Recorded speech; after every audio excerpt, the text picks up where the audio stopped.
My heart is rarely so outspoken. What pounds its walls is something not worth knowing.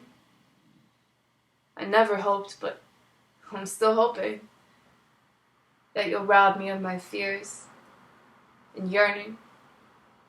Never would say yes while wishing I was asked, like somehow weakening you might have my vulnerability masked. I paid no mind to that reflection of myself and walked headfirst into the mess. Thinking that this door might be transparent, I cut myself on shattered glass. Far from the first time and far from the last. It takes two to tango when we love to dance. Scuff the same floor with other people while maintaining one another's eye contact. There were times the whole room disappeared, in fact. No, I'm not the only one to acknowledge that. So far from touch, you staged and played me, spun me like a marionette. I still wonder just exactly what it was.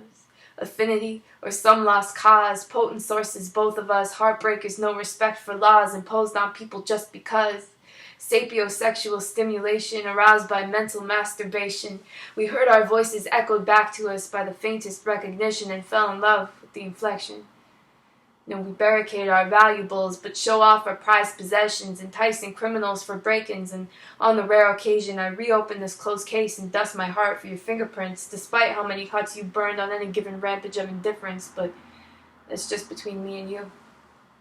Okay? Perhaps I just wanted to be your kind of woman. Beautiful, intelligent, dignified in purpose, a warrior for something greater, servicing the soul of the Creator. God, it was such a simple checklist. Intentionally nondescript, you'd pimp out the position and synchronize the attributes with the most desirable of qualifications, all while staying more in tune to the threat of such an application. How suitably decorated were the partitions of the box you tried to fit me in. You tried to trap me with the same old cheese I saw you spreading for your benefit, but what had really had me caught was the way your hands would move when planting it.